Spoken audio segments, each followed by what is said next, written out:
Welcome back. This is week 7 of inverse methods in heat transfer. And what I wish to cover within this video is this algorithm called the Metropolis-Hastings Markov chain Monte Carlo algorithm. It's a long name. It's also called MHMCMC. Okay, Metropolis-Hastings Markov chain Monte Carlo. Now, each of these parts does something in the kind of problems that we are solving. Now, what I want to do here before jumping into the algorithm is to discuss the motivation for why we are doing this. Now, some of it was implicit in what I discussed so far. Now, remember what we are doing. We are trying to solve for some parameters. We are finding some parameters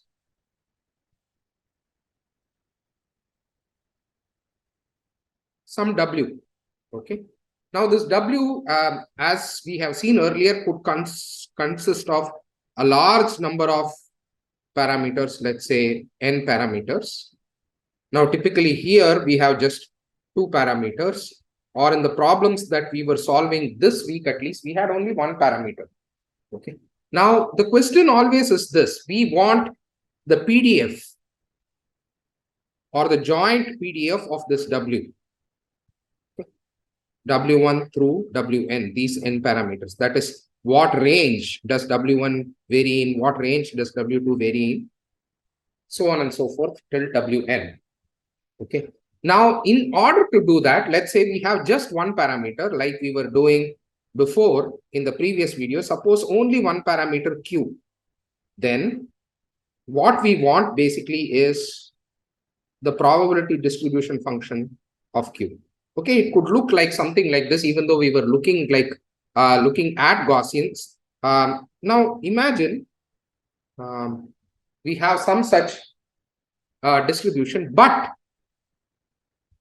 we can sample. Our constraint is that we can sample only at finite points. Why is that?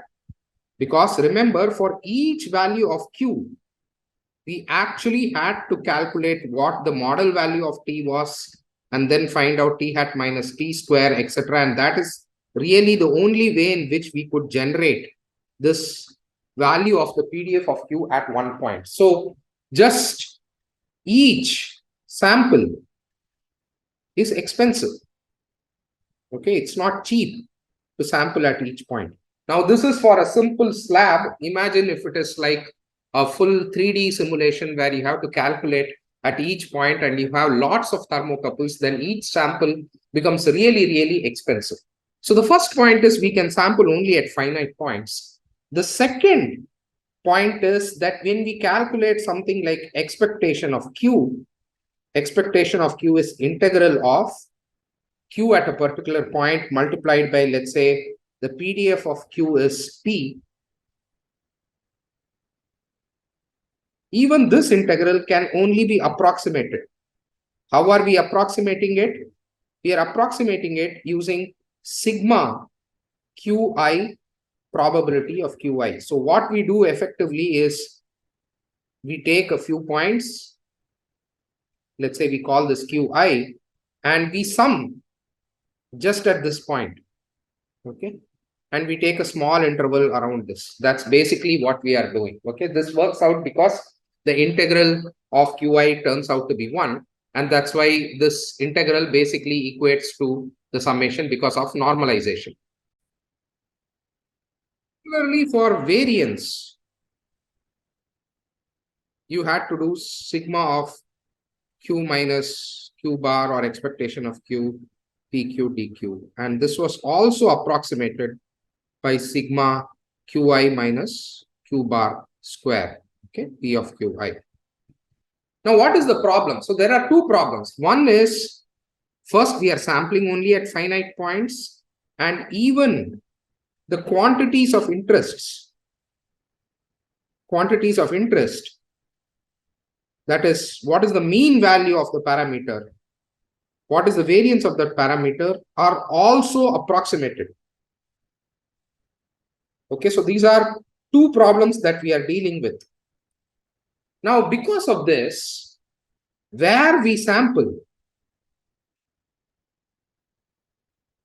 and how we sample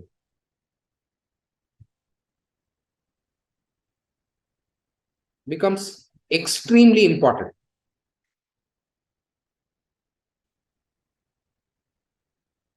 Okay.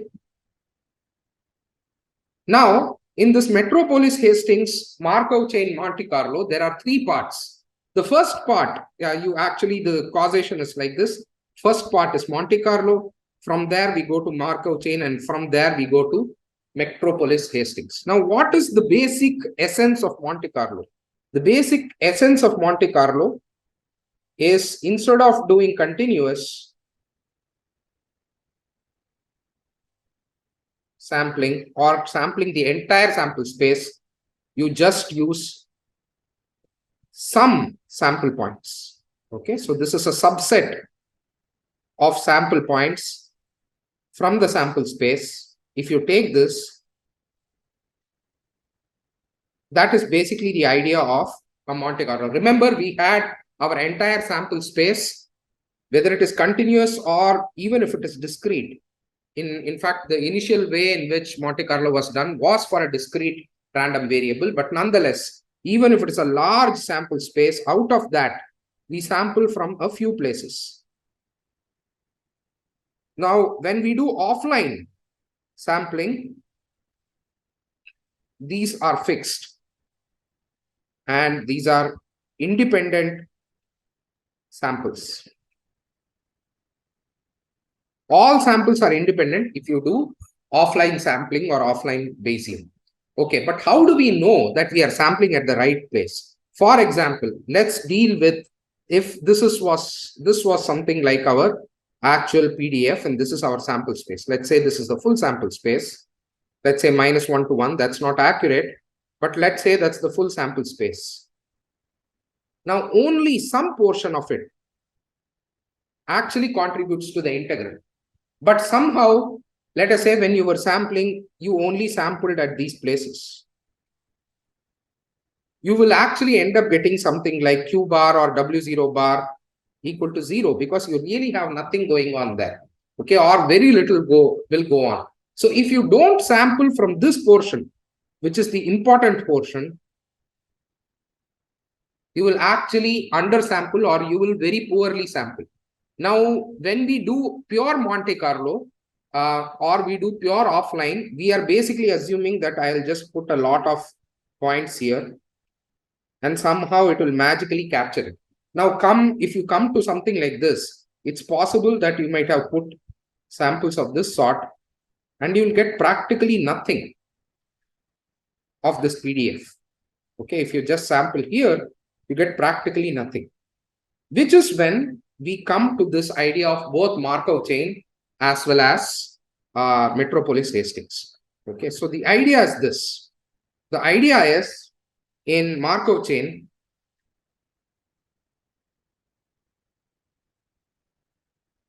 well, the general idea of a Markov chain is any sample, let's say WT plus 1, is just dependent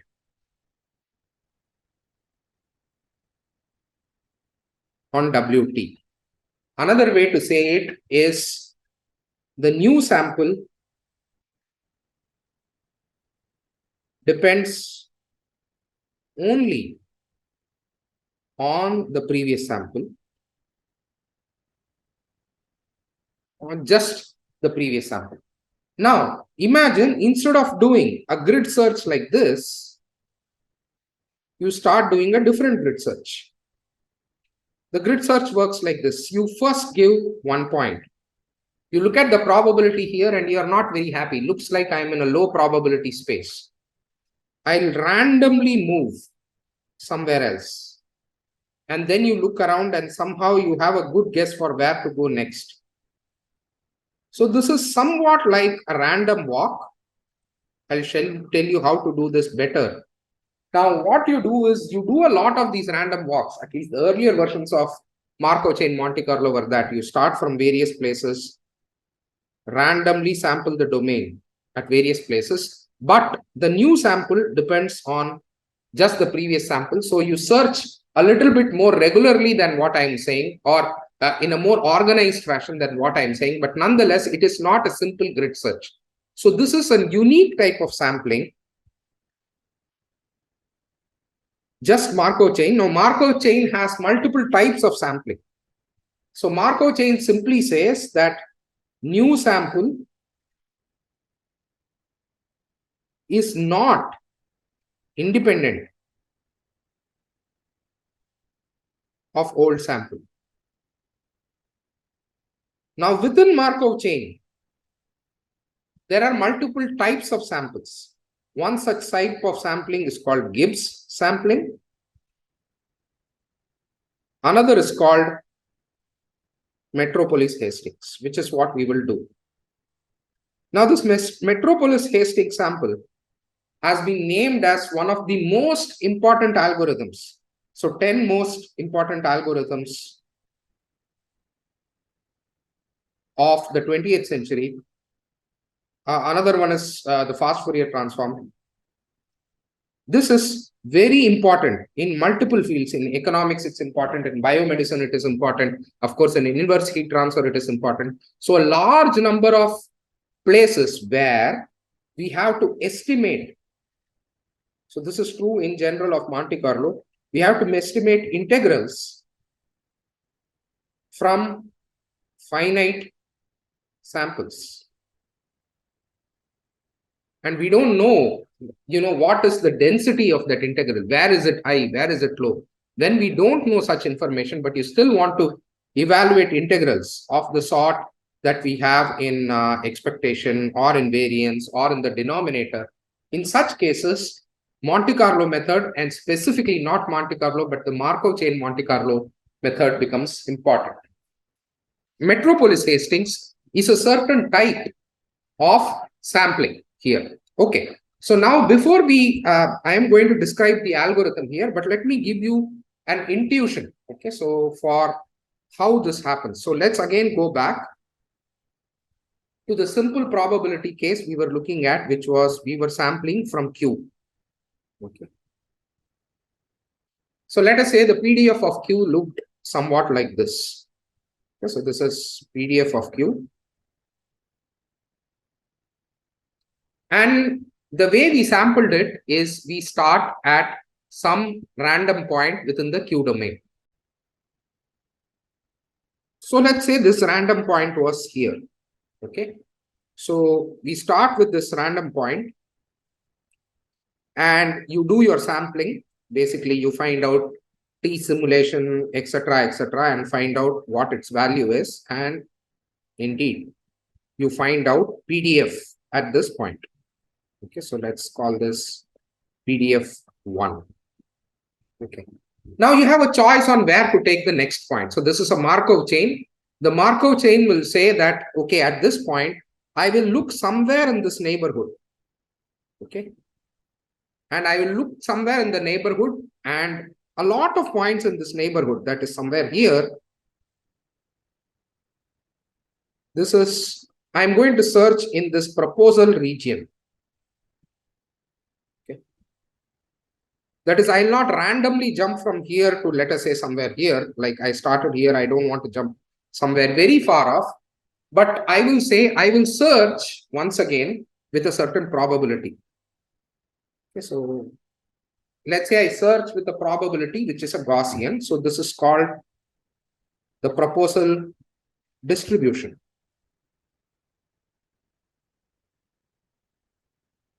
So what is the idea? You choose an initial point. The next point that you choose is chosen with a certain probability in the neighborhood of the current point. So this can be any distribution, but we will use, as usual, we'll use a Gaussian. Okay, but the Metropolis Hastings algorithm works regardless of what distribution you put here, with, of course, certain constraints on what type of probability that you are going to use. You could use a uniform distribution, that is, all points in this neighborhood are equally likely. Or you can say that I will put most probable choice of next point is right here, and you can choose a little bit to the left and a little bit to the right, etc., etc. But the idea is the next point. Okay, so the next point, Q new, is some probability centered on Q old with, let's say, since I am assuming it's a normal probability, with some sigma. Okay, so sigma, let us call it sigma S for sigma for searching. So let's say this new point turned out to be here. This is my new point. Okay, it doesn't mean I always have to sit within the Gaussian. Occasionally, I can come really, really far. Okay, with the Gaussian means Gaussian, of course, has infinite width to the left and right. Okay, so now once again, you calculate what the probability is. Now, once you calculate the probability, you notice that, hey, this point has higher probability than my previous point. So that is PDF at Q new is greater than PDF at Q old. When you see this, you have a choice on whether to accept Q new amongst the sample set or not. What are we doing when we do this? So ultimately what we are doing is, remember, when we are putting sample points, let me come here. Our original choice when we were using offline Bayesian was a set of random points, or not a random points, an organized set of points like this in offline Bayesian. This is what decides our Q sample. Now, instead of using this Q sample, you are proposing a new Q sample where you started somewhere. The next point is a proposed point. Now, you choose to keep this point or not. If you chose to erase this point, you will choose for a better point. Now, what is our aim? While doing this, we want to somehow land up so that most of the proposal points are here, because that's where most of the integral is coming from. So ideally, our proposal points should look like this. So let's say I mark it in pink, lot of points here and a few points here. So what we want is our proposed points, or not our proposed points, finally our sample points should be such that a lot of points are in the high PDF region and very few points are in the low PDF region. So similarly, when we come here and we propose new points, we want to decide new points based on whether they are better compared to the old point or not. Now, what is better? If my probability is high, obviously this is a better point than the previous one. So I will say that if PDF is of Q new is greater than PDF of Q old, we will accept it. Now, what happens if you gave a proposal point? Let's say your old proposal point was, or your old point was this, or you accepted this and you again made a region. So let's say I kept a region here and started searching. And the next proposed point was here. Now this proposal, let's call this Q3. So this is Q2, Q1. Q2 was greater than Q1, so I accepted it. Now I came to Q3. Now remember, this is Markov chain. I am not going to look Q3 with respect to Q1. I can't look at Q1. I can only look at Q2. Now Q3, I will check with respect to Q2. Now Q3 is worse than Q2. And I don't remember what Q1 was because it's Markov chain. I have forgotten it. Now Q3 less than Q2. Should I take it or not? This is the basic question. Now, what Metropolis Hastings says is accept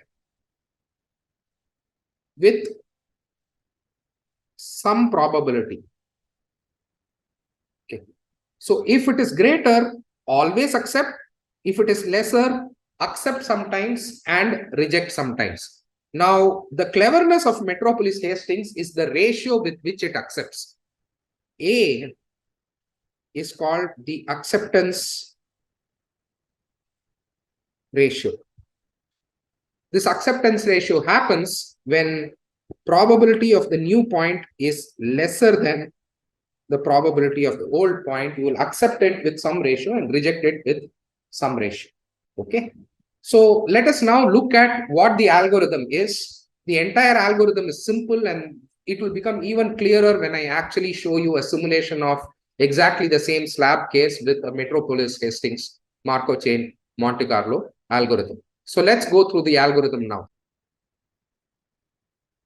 So the idea is like this. You first initialize and make some initial guess. Like I said, you randomly choose a certain point within the domain where you choose to initialize. So I'll erase this here and draw this once more so that the process becomes a little bit clear on how we are doing this. Okay. So let's say I have a probability distribution like this. And this is my Q where I am searching. I am again showing for a single parameter. Of course, this works for multiple parameters also. So suppose I initially guess somewhere here. This is my Q1. Now, once I choose Q1, I now have to decide on Q2. Okay, so first I find Q1.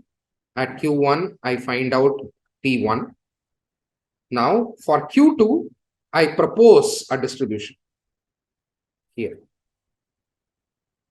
Now, this proposed distribution comes at this step. It is centered. It's a normal distribution. It is centered around the previous distribution.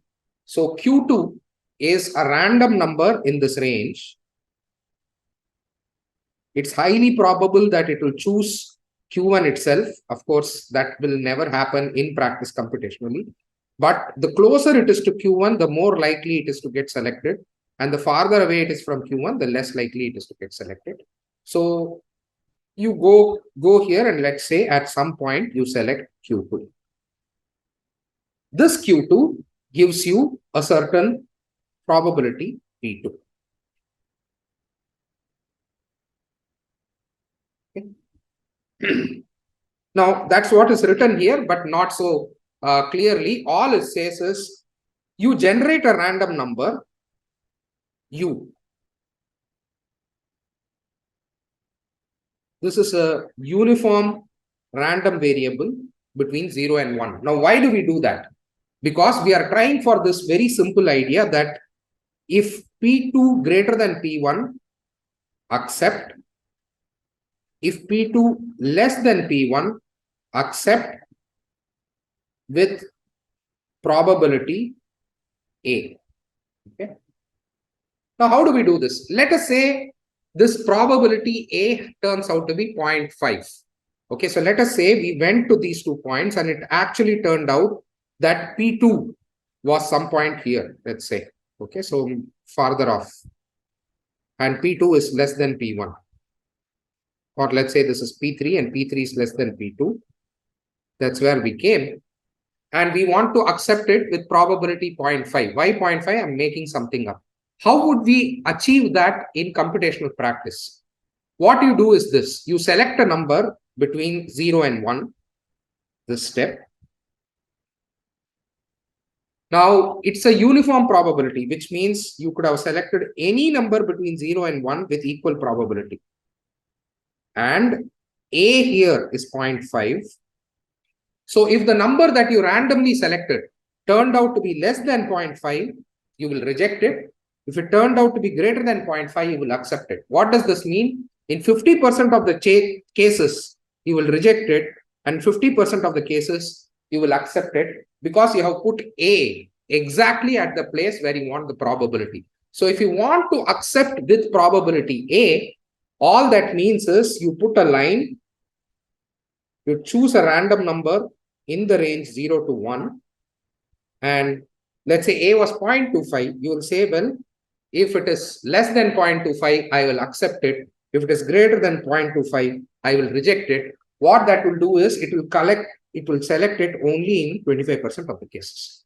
Okay, so that is the basic trick that we are applying here. We use a random number, a uniform random number in order to sample from a case, which will give us exactly an acceptance ratio of A. Now, what is this A? What is this magical number A? That's what I will show next. A happens to be, now notice, minimum of 1 P new by P old. What does this mean? Let us first take two cases. So A is minimum of 1 comma P new by P old. P new represents the new probability and P old represents the old probability. Let us say P new greater than P old, and this would mean that P new by P old is some number R which is greater than 1. So A is minimum of 1 and R where R is greater than 1, which means A is 1. Which means that A equal to 1 means always accept, because we accept it with probability 1. For example, if I come here, I will generate a uniform random number. This uniform random number will be between 0 and 1. And what is A? A is 1. So this number will be always, even at the worst case scenario, will be 0.999. This will be always less than 1. So you will always accept this new point. This basically means that new points with P new greater than P old are always accepted. But let us say P new is less than P old. Okay. So let us say P new is less than P old and the value is P new by P old is, let's say, 0.5. This would mean A is 0.5, which means accept 50% of the times. So if I draw this probability distribution, let us say P new turned out to be somewhere here, really lower compared to P2. Let's say it is 10 times lower than P2, then it will be accepted only 10% of the times. If it is a million times smaller than P2, then 1 in million chances that you will accept this really bad point. Why do you want to accept the bad points? Because it is unclear what this looks like. Okay, it is possible that our distribution function could look really weird, like, and suddenly it might jump up. So even though this value is really low in comparison to this, nearby another region is there which is important. So in order to account for that, we actually start accepting points which are not necessarily good points immediately, but they might still turn out to be decent points. Now, what is P new and P old? This we have already seen before. P new is just the probability of the new points of the new point. Remember, for our slab example or any linear regression example, it is simply summation of the error square. And similarly, P old is summation of the old error square. So we basically calculate the PDF of this new point and old point and accept new points always if they are better than just the previous point, but reject new points in case they are, or accept them with a certain probability in case they are a little bit worse. So that's what is written here. In pseudocode, this is if A is greater than that random number, you take it, otherwise you reject it. So I'll come to this, the code for this, but let me just show you what would happen in case we did it in 2D. Okay, in the same idea, if we did this in 2D, what it would look like. So what we expect it to look like is this. We start at some random point. Okay, we start here, let us say, and it starts proposing, let's say, 1 point. I put a few points here, but let's say it proposes a point here. You see, if somehow magically this probability is increasing, this will accept it. It proposes another point. Maybe it is lower, you reject it, but it proposes a point here and this is accepted. So this one is now erased. Now this point is accepted. So let us put red wherever we accept the point. So this one is accepted. This one is accepted. This one is accepted. Let's say this one is accepted. This one is accepted. And once you come here, you see this is a high probability region and you will be unlikely to go out. You will start accepting points here and you'll start getting a lot of points here and it's unlikely that you will step out. Okay. Now, typically what happens is we have something called a burn-in period.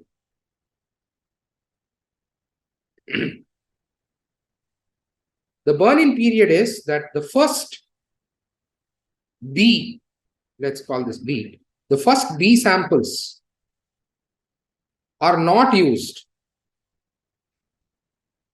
for integration. So if you are summing up, let's say Q e to the power minus S by 2 sigma square, instead of doing it from 1 to the total number of samples, you will actually do it from B or B plus 1 to the total number of samples, because the first B samples will typically be in this bad region. Okay, there are other reasons also. I am just giving you a casual reason. So they might be actually in a bad region and your real samples are somewhere here. So what is this B? This is, as we saw in general machine learning also, this is what is a hyperparameter. You have to select what this B is. But the idea is very simple. You cycle over a few points, NS points, reject the first B, and or throw away, burn the first B. Select the rest for integration. Now, when I say cycle, within the cycle, of course, there is accept reject. It is after this entire cycle is over, the Metropolis Hastings cycle, is when you start doing the burning. Now, this Metropolis Hastings lies in the way we declare what A is and how we generated the proposal region. Now, if you have different ways of generating, now in general, not only normal, you can have other distributions. It's still called Metropolis Hastings in such a case. But how we use the acceptance ratio, etc., decides this. The other one is, like I told you, Gibbs sampling. Now, a major advantage of Metropolis Hastings is it is what is called sample efficient, as number of parameters increases. For example, pure Monte Carlo with basically offline might be good for the type of examples that we did, okay, for low parameters. Okay, so when you have to partition essentially a one-dimensional domain and you are just selecting here, Markov simple Monte Carlo might be efficient, but once you come to 2D, it becomes less efficient. When you come to 3D, it becomes even lower efficient. Okay, so its efficiency starts dropping, whereas Metropolis Hastings starts working better and better. Okay, especially in finance industries, or in fact, even in engineering problems, if you have a few thousand parameters, then really pure Monte Carlo will not work well at all. You will have to use something like Metropolis Hastings in order to do this. So just to recap, what we did is that we saw that just Monte Carlo uses some systematic prior sample, whereas the Markov chain tells you that the next sample will depend on the previous sample, and Metropolis Hastings has a specific way of selecting the next sample. It accepts a few and rejects a few. At the end of it, you have a bunch of sample points that are usually efficient in concentrating on the regions of the probability space where most of the probability is actually concentrated. Okay, so that is the basic idea behind Metropolis Hastings Markov chain Monte Carlo. In the next video, I will go back to the slab example and show you with the same slab example. I will show you what happens if we do this exactly the same algorithm that I showed you just now. So I will see in the next video where you will see an interesting demonstration. Thank you.